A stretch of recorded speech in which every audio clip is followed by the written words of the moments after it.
बिस्मिल्लाहिर्रहमानिर्रहीम, अस्सलाम वालेकुम। मैं प्रोफेसर डॉक्टर अंजुम रहमान। आज मैं आपसे डिस्कस करूंगी कि जो इनफर्टिलिटी के पेशेंट्स हैं, बहुत दफ़ा हम उनकी जब इन्वेस्टिगेशन करवाते हैं हमें पता चलता है कि उनकी ट्यूब ब्लॉक है। सालों साल ये कपल अपना इलाज करवा रहे होते हैं और अनफॉर्चुनेटली ये हमारा नॉर्म नहीं है। बहुत सारे डॉक्टर बड़ा डिले कर देते हैं कि सिर्फ इस चीज़ का टेस्ट करवा लें कि आया ऐसे तो नहीं है कि इनकी ट्यूब ब्लॉक है। और जब उनके इतने ज़्यादा 3, 4, 8, 10 साल ज़ाया हो जाते हैं, उसके बाद जब ये टेस्ट होता है तो डेफिनेटली उनकी एज भी बढ़ जाती है, उनकी ओवरी का वो रिजर्व भी नहीं होता, उनके अंडेदानी इतना अच्छा काम भी नहीं कर रही होती है और डेफिनेटली एक यंग एज के मुकाबले में 8, 10, 5, 6, 8 साल के बाद जो फर्टिलिटी के रिजर्व्स हैं वो कम हो जाते हैं। सबसे पहली बात तो ये है कि क्यों आपकी ट्यूब बंद हो जाती है। नस बंद होने की बहुत सारी वजूहात होती हैं।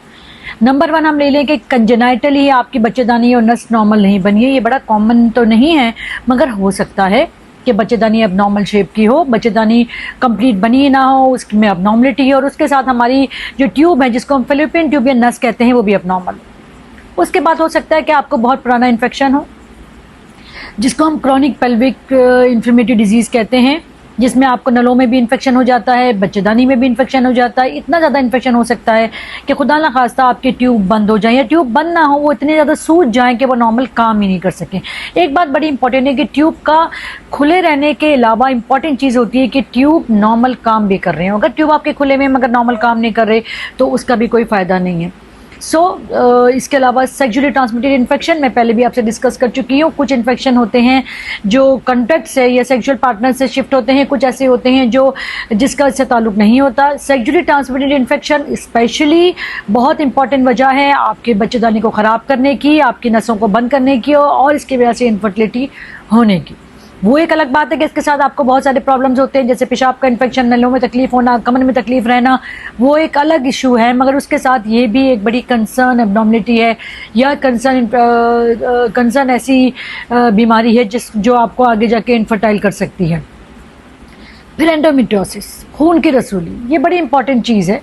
बहुत दफ़ा पेशेंट को रसूली होती है, अल्ट्रासाउंड देखा जाता है, पेशेंट को ये कंसेप्ट होता है कि 3, 4, 5 सेंटीमीटर की है, छोटी है, खुद ही सही हो जाएगी, हम 6 महीने निकालें, साल निकालें। रसूली अंडेदानी की बहुत डिफरेंट तरीके की हो सकती है। ये पानी की भी हो सकती है, ये पस की भी हो सकती है, ये खून की भी हो सकती है। डिपेंड करता है कि रसूली कौन सी है।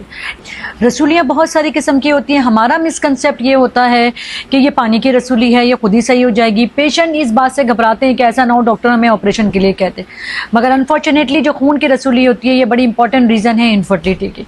खून की रसूली से अगर ये टाइमली आप ट्रीट नहीं करेंगे तो ना सिर्फ बच्चेदानी ख़राब करेगी, आपके पेल्विस को यानी कि बच्चेदानी के अतराफ़ की जगह को ये फ्रीज करेगी और इनफैक्ट आपकी ट्यूब को ख़राब कर देगी, ट्यूब को बंद कर देगी। उसमें इतनी सूजन आ जाएगी, अगर वो खुले भी हों तो वो नॉर्मल काम नहीं करते। बात यह है कि हर रसूली का साइज़ की ट्रीटमेंट डिफरेंट होती है। अगर खून की रसूली है और वो आपकी 1 सेंटीमीटर या 1.5 सेंटीमीटर से ज़्यादा की है, आपको उसमें सिम्टम्स हैं, आपको इनफर्टिलिटी है स्पेशली, तो आपने उसको अनकंसर्न नहीं छोड़ना है, आपने जाके उसका प्रॉपर इलाज करना है। वरना आगे जाके अगर ट्यूब बंद हो गई तो आपके पास IVF के अलावा और कोई ट्रीटमेंट ऑप्शन नहीं होता।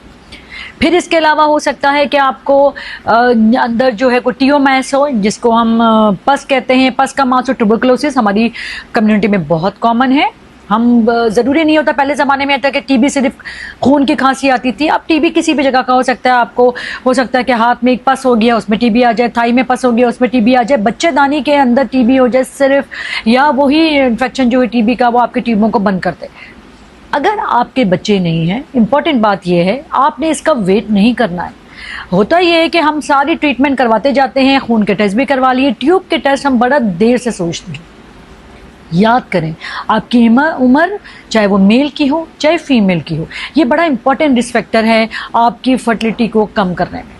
जितना जल्दी आप ट्रीटमेंट करवाएंगे उतना फर्टिलिटी इश्यूज़, फर्टिलिटी रिजर्व जिसको हम फॉलिकल्स कहते हैं, जिसको हम अंडेदानी कहते हैं, या फिर मेल के जरासीम होते हैं, दोनों उतने हेल्दी होंगे, उतने ज़्यादा क्वांटिटी में होंगे और आपकी ट्रीटमेंट करना ज़्यादा आसान होगी। पर यह ना भूलिएगा कि ट्यूब बड़ा इंपॉर्टेंट फैक्टर है। अगर ट्यूब आपके बंद होंगे, उसकी प्रॉपर ट्रीटमेंट नहीं होगी, इवन अगर वो खुले हैं, अगर वो इतने सूज चुके हैं, पस की वजह से ख़राब हो चुके हैं, तो फिर वो नॉर्मल काम नहीं कर रहे, तो भी फिर आपके पास IVF के अलावा और कोई ट्रीटमेंट ऑप्शन नहीं बचता है। इसलिए इंपॉर्टेंट बात ये है कि टाइमली इसका इलाज करवाएं, टाइमली डॉक्टर के पास जाएं, ताकि आगे जाके आप सिंपल ट्रीटमेंट से आपकी ट्रीटमेंट हो जाए, ना कि आपको बहुत ज़्यादा एक्सपेंसिव ट्रीटमेंट में जाना पड़े जो कि हर पेशेंट अफोर्ड नहीं करता। Thank you very much. इसी के साथ मैं आपसे इजाज़त चाहती हूँ। पाकिस्तान जिंदाबाद।